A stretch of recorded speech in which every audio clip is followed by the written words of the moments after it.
எங்கள் அப்பா காலத்தில் ஆரம்பித்தது. 1966 ஆரம்பித்தார் எங்கள் அப்பா. அதுக்கு பிறகு நான் வந்து 86 தான் நான் வந்து ஜாயின் பண்ணேன் ஆஃபீஸ்க்கு. அப்பா வந்து ஒரு பெரும் பைண்டிங் ஆஃபீஸாக தான் ஆரம்பித்து பிரிண்டர்ஸ்க்கு மாறி வந்தாங்க. அப்போ வந்து 1969 ஐயா அவர்கள் சாரதாஸ் முதலாளி ஐயா அவர்கள் பில்டிங் இடத்த வாங்கி கட்டுறதுக்கு நம்ம தான் முதல்ல இது வவுச்சர் அடித்து கொடுக்குறோம், பேமெண்ட் வவுச்சர் நம்ம தான் அடித்து கொடுக்குறோம். அப்போ தான் இந்த உறவு ஆரம்பிக்குது எங்களுக்கு. கடை ஆரம்பித்தோன்னே கடைக்கு வேண்டிய பில் புக்கு, நோட்டீஸு, கவரு, பை எல்லாம் நம்ம தயார் பண்ணி எங்கள் அப்பா தயார் பண்ணி கொடுக்க ஆரம்பிக்கிறாரு. ஸோ கண்டினியூவாக வச்சிட்டோம். அப்போ கடை கொஞ்சம் கொஞ்சமாக வளர்ந்துட்டுருக்கு. அப்போ யூனிஸ்போர்ட்டில் இந்த நம்ம கடை மட்டும்தான் பெரிய கடையாக வருது. அதுக்கு முன்னாடி சின்ன சின்ன கடைகள் தான் இருக்குது. அங்கே சின்ன கடைகள் தான் இருக்குது ஜவுளி கடையில். ஒரு பெரிய லெவலில் அதாவது சாதாரண ஜவுளி கடைன்னு இல்லாமல் அடுத்த லெவல் மாற்றத்துக்கு கொண்டு வந்தது நம்ம கடை தான், சாரதாஸ் தான். அடுத்த ஐயாவோட அந்த எண்ணங்கள், புதிய எண்ணங்கள், என்ன செய்யணும், அந்த மாறுதலுக்குரிய இதை உருவாக்குனதே ஜவுளி வியாபாரத்தில் மாற்றத்தை கொண்டு வந்ததே ஐயா தான், நம்ம சாரதாஸ் ஐயா தான் உருவாக்குனார். ஸோ அப்போ அதுக்கு வேண்டிய என்ன அந்த வளர்ச்சிக்கு என்னென்ன அவர் முயற்சி பண்ணாரோ அதில் எங்களுடைய ஒத்துழைப்பும் 1% இருந்தது. என்னென்ன ஐயா நினைக்கிறாரோ அதுக்குரிய அந்த ப்ராக்ரஸில் என்னென்ன செய்யணுமோ நாங்களும் தொடர்ந்து உதவி செஞ்சுட்டு இருந்தோம். அந்த காலத்தில் எனக்கு வேலை ஆஃப்டர் 86 அதுக்கு பிறகு பார்த்திங்கன்னா கடைகள்லாம் ரொம்ப நான் பார்த்ததே ரொம்ப குறைவான கடைகள் தான் பார்த்தேன். பெரிய கடைன்னா நம்ம சாரதாஸ் தான். பெரிய பிரம்மாண்டம் அப்படிங்கிறது பெரிய கடையாக கட்டின பில்டிங்னாவே நம்ம கடை தான். பாக்கி எல்லாமே சின்ன சின்ன கடைகளாக தான் இருந்தது. ஜவுளி கடைங்களே சின்ன கடைங்க, ரொம்ப சிங்கிள் ஒரு டோர் மாதிரி அந்த மாதிரி கடைகள் தான் இருந்துச்சு. பெரிய கடைங்க வந்து நம்ம இதுதான். கொஞ்சம் இந்த அளவுக்கு க்ரௌடு இருக்காது, நாமினலான க்ரௌடு தான். பட்டு அந்த சின்ன கடைங்களும் வேறு கடைகள்லாம் இருந்தது. அதை வெறும் ஜவுளி கடை மட்டும் இல்லாமல் வேறு ஜென்ரல் மெர்ச்சன்ட் அந்த மாதிரி சின்ன கடைகள் இருந்தது. ஸ்கூல் பெரிய அந்த பிஷப் ஸ்கூல் தான், அந்த காம்ப்ளெக்ஸ் தான் தெரியும். அந்த பிளாட்ஃபார்மில் இருக்க எதுவுமே இருக்காது, டோட்டலாகவே எம்டியாக தான் இருக்கும். இந்த வெண்டாஸ் யாருமே இருக்க மாட்டாங்க அந்த பீரியட்லேயே. அதற்கு பிறகு தான் இந்த வெண்டாஸ்லாம் வர ஆரம்பித்தாங்க, பில்டிங்லாம் மாறிச்சு. நம்ம கடையும் பில்டிங்லாம் பெருசாக கட்ட ஆரம்பிச்சு பெரிய லெவலில் வந்தோம். இப்போ திருச்சிக்கு அடையாளமாக மாறிச்சு. கடை நம்ம கடை. திருச்சிக்கு மட்டும் இல்லாமல் ஜவுளியிலேயே பிரம்மாண்டம், பெரிய கடை எல்லாமே கிடைக்குதுன்னு வெளியூர்லேருந்தெல்லாம் வர ஆரம்பித்தாங்க. அப்போ தான் ஐயாவோட அந்த வளர்ச்சியில் பார்த்திங்கன்னா வெளியூர்லேருந்தெல்லாம் வர ஆரம்பித்தாங்க. எல்லாம் மற்ற ஊர்லாம் பார்த்திங்கன்னா அந்தந்த ஊரில் இருக்க கடைகளாக தான் வாங்கிட்டு இருப்பாங்க. நம்ம கடைக்கு மட்டும் வெளியூர்லேருந்தெல்லாம் வர ஆரம்பித்தாங்க. அனைத்து இங்கே இந்த பக்கம் சேலத்துலேருந்து வந்தாங்க, இந்த பக்கம் இந்த புதுக்கோட்டை டிஸ்ட்ரிக்டில், தஞ்சாவூர் டிஸ்ட்ரிக்ட் எல்லாமே இங்கே வந்து வர ஆரம்பித்தாங்க. அப்புறம் ஒவ்வொரு விழாக்கள், அவங்களுடைய திருமண நிகழ்ச்சி எல்லாருக்குமே இங்கே வர ஆரம்பித்தாங்க. வந்து பல்காக வாங்கினா இங்கே நல்ல தரமாகவும் இருக்குது, விலையும் நிறைவாக இருக்குதுன்னு சொல்லிட்டு அந்த மாதிரிலாம் அந்த கான்செப்டில் வர ஆரம்பித்தாங்க. அந்த மக்கள் நம்பிக்கையோட அந்த நம்பிக்கைக்கு பாத்திரமாக நம்ம கொடுத்தாங்க. அப்போ வந்து நல்லா டெவலப் ஆகிட்டு வந்துட்டு இருந்தாங்க. அதில் நம்மளும் அதோட அவங்களுக்கு என்னென்ன ரெகுலராக சப்ளை இருக்கோ நம்மளும் நம்மளோட ப்ரெஸ்லேயும் ஆட்கள் நாங்கள் இது பண்ணிவிட்டு நாங்களும் வளர்கிறோம். இப்போ ஐயாவோட கடைனால் ஐயா மட்டும் வளரலைங்க, கடையில் இருக்கவங்க மட்டும் வளரல, ஐயாவை நம்பி கிட்டத்தட்ட ஒரு அனைத்து சப்ளையர்ஸ் எங்களை மாதிரி அவ்வளோ பேர் குடும்பம் வளர்ந்துச்சு. தனிப்பட்ட நிறுவனம் வளரல, குடும்பமே வளர்ந்துச்சு. அதுதான் மறக்க முடியாத உண்மை. ஐயா போட்ட அந்த தர்மம் தான் இன்றைக்கும் எங்களோட அடையாளமே சாரதாஸ் தான். எங்கள் நிறுவனத்துக்கு அடையாளமே சாரதாஸ் தான். எங்கே போனாலும் நாங்கள் என்ன யாருக்கு பண்ணுறீங்கன்னா எடுத்தோன்னே நம்ம சாரதாஸ் பண்ணுறோம். சாரதாஸ் பண்ணுறோன்னு சொன்னாலே அது ஒரு பெரிய எங்களுக்கு ஒரு வெகுமதி தான். அது வேறு எதுவும் பேச மாட்டாங்க. இப்போ அவங்களுக்கே பண்ணுறீங்களா, அது அவங்களுக்கு பண்ணுறோம், சரி அப்போ கண்டிப்பாக இருக்குது. அப்போ அந்த பழைய இதில் தான் அந்த கண்டினியூட்டி வந்துட்டுருக்கு. இதுக்கும் தொடர்ந்து ஐயா ஆதரவு தான் எங்களோட வளர்ச்சிக்கும் காரணம். ஸ்டாஃப்ஸுக்கும் எல்லாமே நல்லா ஐயா ரொம்ப நல்லா இது பண்ணுவாங்க. அதே மாதிரி ஐயா இருக்கும்போதே திரு ரோஷன் சார் அவர்கள் வந்தாங்க. அவங்கள ஐயா தான் அறிமுகப்படுத்தி விட்டார். இந்த மாதிரி இவங்களாம் ராஜா பிண்டர்ஸ் ரொம்ப வருஷமாக செய்கிறாங்க, நமக்கு நம்பிக்கையானவங்க. அதாவது நான் வெறும் உண்மையிலே இன்னொரு படி நான் என்ன சொல்கிறேன் என்னன்னா, நான் வந்து என்றைக்குமே சப்ளையராக நினச்சதில்லை. கடையில் ஒரு ஸ்டாஃபாக தான் நான் இன்னமும் நினச்சி அந்த மாதிரி தான் டெய்லி வந்துட்டுருக்கோம். தினமும் வந்துடுவோம். தினமும் எது கேட்டாலும் இல்லைன்னு சொல்லாமல் உடனே செஞ்சு கொடுப்போம். நம்ம கடைக்கு தான் முதல் மரியாதை, முதல் உரிமை எல்லாமே தான். எந்த ஒரு வேலை இருந்தாலும் நம்ம கடை வேலை தான் ஃபஸ்ட்டு, அதுக்கு தான் ப்ரிஃபரன்ஸ் கொடுப்போம். அவங்களும் அதுக்கு தகுந்த மாதிரி அவங்களோட நிகழ்ச்சிகள் எல்லாத்துக்குமே எங்களையும் கௌரவிச்சு கூப்பிட்டு ஒன் ஆஃப் த ஃபேமிலியாக தான் இன்ன வரைக்கும் நடத்துகிறாங்க. அதெல்லாம் என்றைக்கும் மறக்க மாட்டோம்.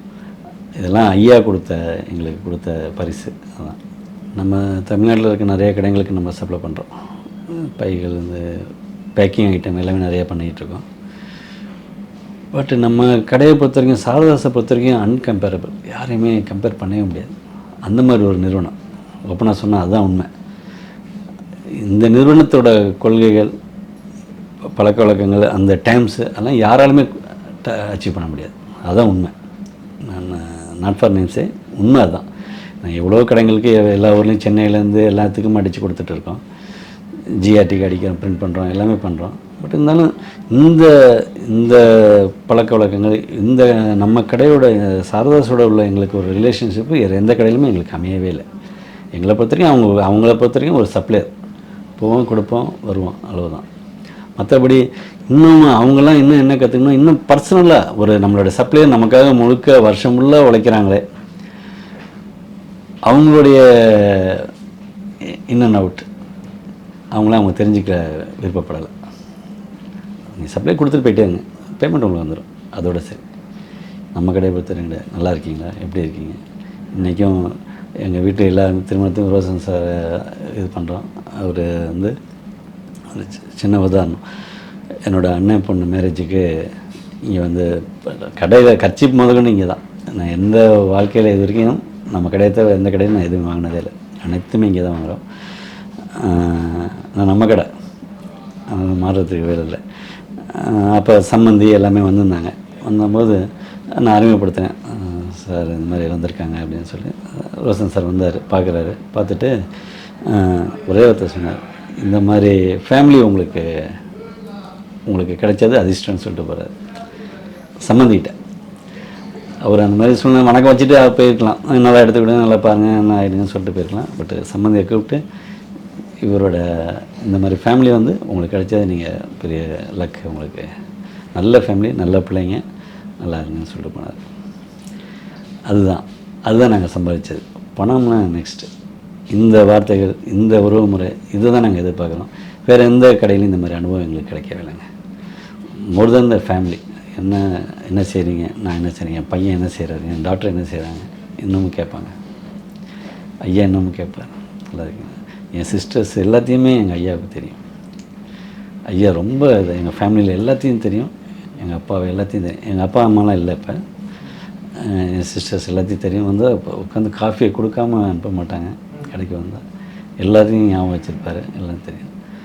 அந்த ரிலேஷன்ஷிப் தான் ஐயாட்டேருந்து. அதே பழக்கம் ரோஷன் சார். நாங்கள் எதிர்பார்த்ததுக்கு மேலே, எங்களை பொறுத்த வரைக்கும் ரோஷன் சார் நாங்கள் எதிர்பார்த்ததுக்கு மேலே ஐயா, அடுத்த ஐயா வந்துட்டார்.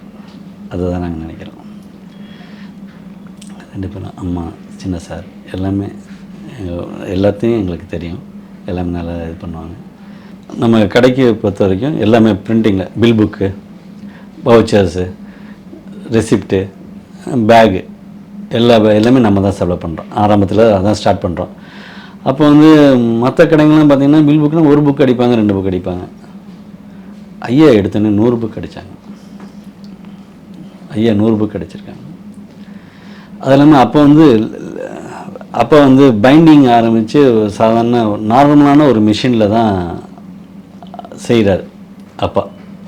வசதி இல்லை எங்கள் அப்பாவுக்கு, அதனால் நார்மலான ஒரு பைண்டிங் வச்சுருக்காரு. சின்னோண்டு ஒரு பழைய மிஷின், செகண்டில் ஒரு மிஷினை வாங்கி அதை செஞ்சிட்ருக்கார். மறக்க முடியாத நிகழ்ச்சினா அப்பாவோட பழக்கத்தை பார்த்துட்டு, அப்பாவோட கேரக்டரை பார்த்துட்டு, ஐயா என்ன இன்னும் இதிலே பண்ணிகிட்ருக்கேன், உனக்கு என்ன வேணும், நல்ல மிஷின் வாங்கிறது, பணம் இல்லைங்கய்யா, பணம் தானே வேணும், மிஷின் எங்கேருந்து அது வெளிநாட்டிலேருந்து வர்றதுங்க. அப்படியா? சென்னையிலேருந்து தான் யாரோ வாங்கி தருவாங்க. அப்பாட்ட கேட்கவே இல்லை. ஐயா அதை ஏற்ப பண்ணி மிஷினை கொடுத்துட்டார். 7 ஜென்மத்துக்கு மறக்க முடியாத நிகழ்ச்சி. நாங்களாம் வாங்கவே முடியாது, எங்கள் அப்பாவெல்லாம் வாங்கியிருக்கவே முடியாது. ஏன்னா அப்பாவுக்கு பேக்ரவுண்டே கிடையாது, ஒன்றுமே கிடையாது. ஒரு வேலையிலேருந்து அப்படி வந்தார் ப்ரெஸ்ஸுக்கு. அப்படிங்கிற ஒரு மிஷின், ரஷ்யன் மிஷின், ஜேர்னலியர் மிஷின் வாங்கி கொடுக்குறாங்க ஐயா. யாருங்க கொடுப்பா? யாருமே செய்ய முடியாது. நீ என்ன பண்ணிட்டு போ அப்படின்னு தானே போவாங்க. உங்களுக்கு என்ன இருக்கோ அதை முடிஞ்சால் செய்யுங்க, வெட்டி விட்டுருங்கன்னு சொல்லுவாங்க. ஐயாவுக்கு மிஷின் வாங்கி கொடுத்தாங்க. எங்கள் அப்பாவுக்கு மிஷின் வாங்கி கொடுத்தது ஐயா தான் வாங்கி கொடுத்தாங்க. லைஃப் டைம் பெரிய அச்சீவ்மெண்ட்டு. அந்த மிஷின் தான் அப்பாவுக்கு அடுத்த லெவலுக்கு கொண்டு போக வச்சிச்சு. தொடர்ந்து நம்ம கடைக்கு சர்வீஸ் பண்ணுறதுக்கு அதுதான் மெயின் பாயிண்ட்டை. எங்களுக்கு பிள்ளையார் சொல்லி போட்டு கொடுத்தது ஐயா தான். அந்த மிஷின் ஐயா இன்றைக்கி வாங்கி தரலைன்னா நாங்கள் சாதாரணமாக இருந்திருப்போம். எங்களால் என்ன முடியுதோ, இதுக்கப்புறம் அடுத்த லெவல் போக முடியாமல் இருந்திருக்கோம். அந்த லெவல் தான் இருந்திருப்பார். நம்ம அப்போ சிங்கிளாக செய்ய ஆரம்பித்து ஒரு 4-5 பேர்த்த வச்சு கடைசியாக 120 பேரோட வேலை செஞ்சிட்ருக்கோம். Next staffs. இந்த வளர்ச்சிக்கு ஐயா போட்ட அந்த இதுதான், அந்த பிளேயர்ஸ் தான் இன்றைக்கி நாங்கள் நல்லா இருக்கிறதுக்கு காரணம். எங்களுடைய அடையாளமே சாரதாஸ் தான். அதுதான் ஐயா எங்களுக்கு ஐயா விஷயத்தில் மறக்க முடியாத நிகழ்ச்சின்னா அதுதான். யாராலுமே எந்த ஒரு மனிதனும், தனி மனிதனும், எந்த ஒரு முதலாளிக்குமே தோணாத ஒரு விஷயம் ஐயாவுக்கு தோணி இவர் வருவார், இவருக்கு செஞ்சு கொடுப்போம்னு சொல்லி செய்ய வச்சார். அதை பயன்படுத்தி தான் நம்ம அடுத்தடுத்து மிஷின்லாம் வாங்கி அதெல்லாம் செய்ய ஆரம்பித்தோம்.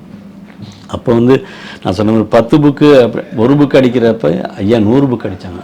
100 புக்குன்னா எல்லாம் பேப்பர் வாங்கி, சென்னையிலேருந்து பேப்பர் வரும் வாங்கி பிரம்மாண்டமாக அப்படியே 100 புக்குன்னா யாருமே எல்லாம் மற்ற ப்ரெஸ்ஸெல்லாம் ரொம்ப கம்மியான ப்ரெஸ்ஸாக இருந்தது. அப்போ நம்ம ப்ரெஸ்ஸை பார்த்து எல்லாருமே புறமப்பட்ட ஆரம்பிச்சாங்க. 100 புக்கு அடிக்கிறாயா அப்படின்ட்டு. அந்த மாதிரி நோட்டீஸ்லாம் லேக்ஸில் தான் அடிப்பாங்க, லட்சத்தில் அடிப்பாங்க. அவன் 500 நோட்டீஸ் 1000 நோட்டீஸ் அடிக்கிற ஐயா 1,00,000 நோட்டீஸ் அடிக்குங்க அப்படிங்கிறது. 4 கிழமை எதுவுமே கிடையாது. 24 மணி நேரமும் ஐயாவுக்காக உழைக்க ஆரம்பித்தோம். கடையும் எங்கள் பயங்கர கடை வளர்ச்சி ஆகிட்டுருக்கு. நாங்களும் கூடவே வளர்ந்துட்டுருக்கோம். அதுதான் உண்மை. கடை வளர நாங்களும் வளர ஆரம்பிச்சிட்டோம். அதுதான் உண்மை. இப்போ நோட்டீஸ் இந்த மாதிரிலாம் அடிக்க ஆரம்பித்து ஹெவியாக எல்லாம் செஞ்சு தர ஆரம்பித்தோம். நிறைய பை, சாதாரண பையிலேருந்து எல்லாம் நாங்கள் ப்ரௌன் கலர் பேப்பர் கவர், அதில் ஐயா பேப்பர் கவர் போட்டு தான் தரணும்னு சொல்லுவார். அந்த கவர் டெலிவரி பண்ணுறதுக்கே பகலில் கடை டிஸ்டர்ப் ஆயிருந்ததுனால ஏர்லி மார்னிங் எங்களை வர சொல்லுவார். எங்கள்கிட்ட பின்னாடி குடோன் சாவியை கொடுத்து காலையில் 5 மணிக்கு இறக்குங்க. அந்த நம்பிக்கை தான். நாங்கள் 1,00,000 பேனா எங்கள் அப்பா 1,05,000 பேர் தான் டெலிவரி பண்ணுவார். எதுவும் தவறாயிடக்கூடாது, மிஸ்டேக் ஆகிட்டு நம்ம என்றைக்குமே அந்த இது வந்துடக்கூடாதுங்கிறதுனால நோட்டீஸே 1000 நோட்டீஸ் கேட்டால் 10 நோட்டீஸ் கூட தான் வச்சு கொடுப்போம். அந்த மாதிரி பழகினால பையே கூட தான். இது இந்த ஒரு சப்போஸ் கவுண்ட் பண்ணுறாங்க என்னன்னா நம்ம எதுவும் தவறாக நினச்சிக்கூடாது, மிஸ்டேக்காக கூட எண்ணிடலாம், அந்த மாதிரிலாம் இருக்கக்கூடாதுனால கூட நினச்சாங்க. ஏன்னா அந்த நம்பிக்கைக்கு பாத்திரமாக நம்ம இருக்கணுங்கனால கடைசி வரைக்கும் இருந்தோம். அந்த மாதிரி ஐயா தான் அறிமுகப்படுத்தி வச்சார் ரோஷன் சார். அப்போ ரோஷன் சார் பிஷப் காலேஜில் படிக்கிறார். காலேஜ் ஈவினிங் கடைக்கெலாம் வர ஆரம்பிச்சிடுவார். அப்போ தான் ஸ்டார்ட் பண்ணுறாரு. நம்மளாம் யார், என்ன, நீங்கள் என்னென்ன சப்ளை பண்ணுறீங்க எல்லாம் கேட்க ஆரம்பிக்கிறாரு. நம்ம எல்லாம் செய்கிறோம். என்னென்ன சொல்கிறாங்க. அப்போயே ஐயா கூப்பிட்டு சொல்கிறார், இவங்களாம் ரொம்ப வருஷமாக இருக்காங்க, இவங்ககிட்ட என்ன இருக்கோ அதை அவங்க அப்படியே பண்ணிகிட்ருப்பாங்க. உனக்கு வேறு டிபார்ட்மெண்ட்டில் வேறு என்ன தேவையோ அதெல்லாம் நீங்கள் பார்த்துக்கங்க. இவங்க சப்ளை பண்ணுறது, இவங்க செஞ்சிட்ருக்கிறதுலாம் அவங்க எப்போதும் பண்ணுவாங்க. நமக்கு ரொம்ப நம்பிக்கையானவங்க, ரொம்ப கடைக்கு விசுவாசமான ஒரு இதில் இவங்க ஒருத்தாங்க அப்படின்னு சொல்லி ஐயா சொன்னார். அதுதான் நம்ம உண்மையாக அதுதான். அதுலேருந்து ரோஷன் சார் எங்கள் மேலே ரொம்ப அந்த பர்சனலாக என் மேலே ரொம்ப பிரியமாக இருப்பார். நாங்கள் என்ன பண்ணுறோம், என்ன செய்கிறோம், பிள்ளைங்க ஃபேமிலி என்ன செய்கிறாங்க, அதில் ஐயா மாதிரி அவரும் கேட்டு நல்லா படிக்க வைங்க, நல்லா செய்யுங்க, இன்னும் வேறு என்ன சப்போர்ட் பண்ணணும், ஏதாவது ஐடியா இருந்தால் கடைக்கு என்ன ப்ரோக்ரஸில் ஏதாவது வெளியில் என்ன ஐடியா தோணுது எல்லாமே கேட்டுகிட்டே இருப்பார்.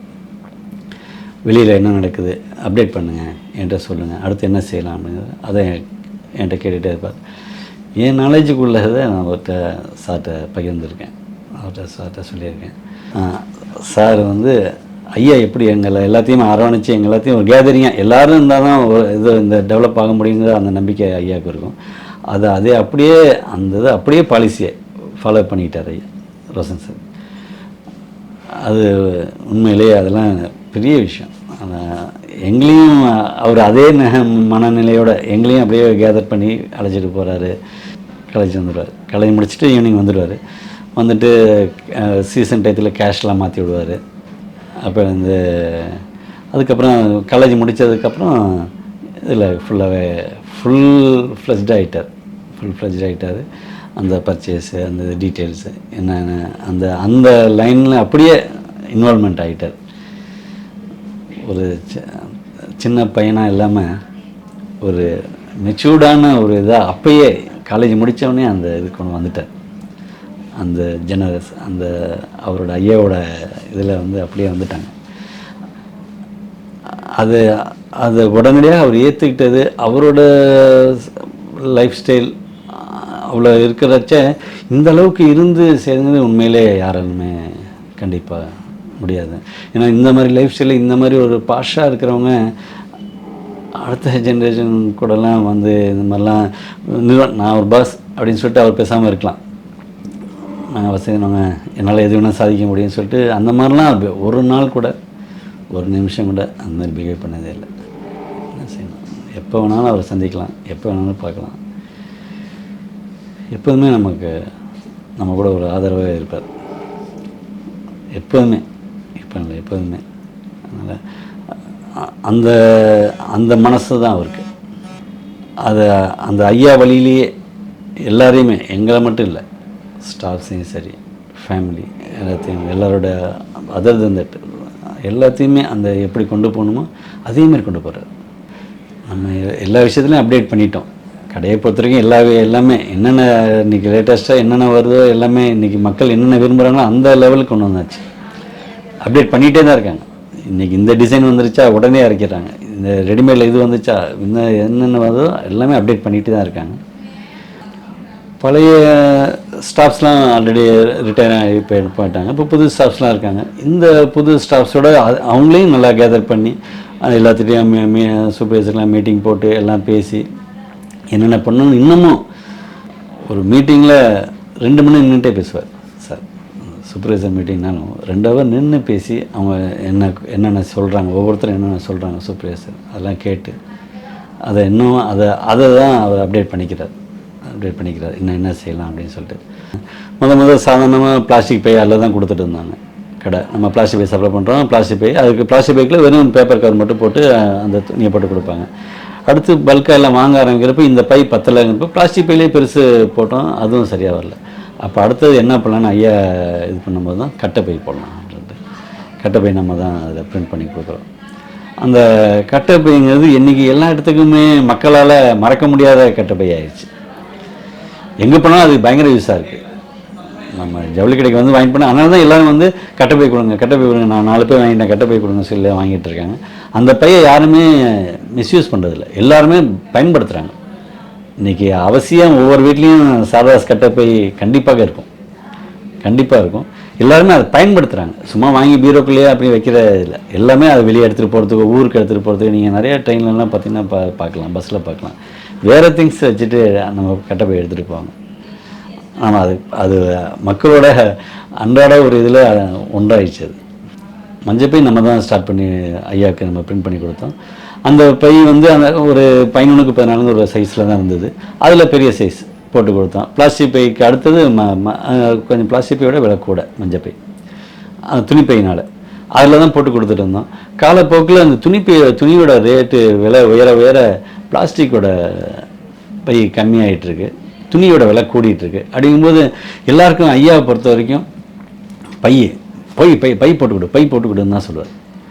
10 சேலை எடுத்தாங்கன்னா 10 பையை உள்ளே போட்டு கொடு அப்படின்னு தான் சொல்லுவாங்க, போட்டு கொடுப்பார். அப்போ அந்த துணிப்பையை அப்படி அத்தனை பையை போட்டு கொடுக்க கட்டுப்படி ஆகாது.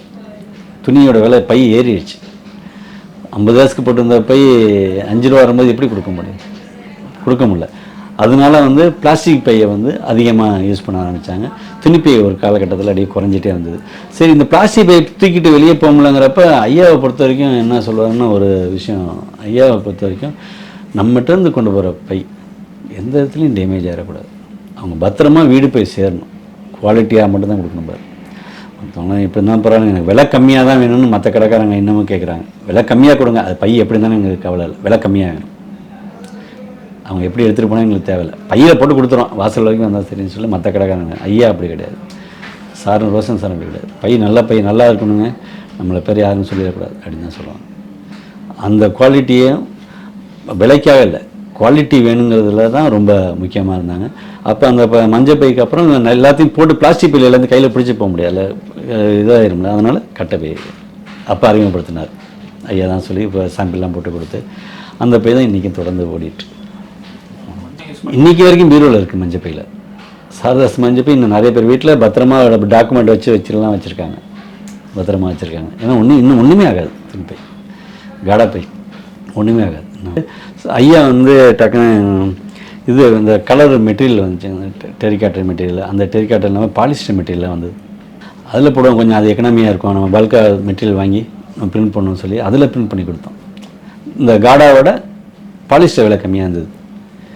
பட் நாடையில் அந்த இதோட காஸ்ட் வைஸே கூட ஆரம்பிச்சு. மக்களும் இப்போ வந்தால் 5 பை தருவாங்க, 10 பை தருவாங்க, சாதா சொன்ன பை நிறையா வச்சு தருவாங்க. அந்த எண்ணத்தோடு தான் வருவாங்க. இப்போ 20 சேலை எடுப்பாங்க, அப்போ நாங்கள் வச்சு கொடுக்கணும்னு சொல்லி பை கேட்கும்போது இந்த காஸ்ட் வைஸ் இவ்வளோ பையை என்ன நம்ம ஆல்ரெடி விலையும் குறைச்சி கொடுக்குறோம், பொருளோட விலையும் குறைச்சி கொடுக்குறோம். அப்படிங்கும்போது பையன் இலவசமாக எவ்வளோ பை தர முடியும்? அந்த ஒரு பர்பஸ்க்காக தான் பிளாஸ்டிக் பையை யூஸ் பண்ண வேண்டிய சூழ்நிலைக்கு வந்தோம். அதுக்கப்புறம் தான் அதை போட்டு தரது தான் கட்டை பை உருவாச்சு. சொல்லுறதுன்னா எங்களுடைய அடையாளம் சாரதாஸ் ஐயா, அவங்க தான் எங்களோட அடையாளமே. ஒரு சாரதாஸுங்கிறது ஒரு மனிதாபிமானம் உள்ள ஒரு நிறுவனம்.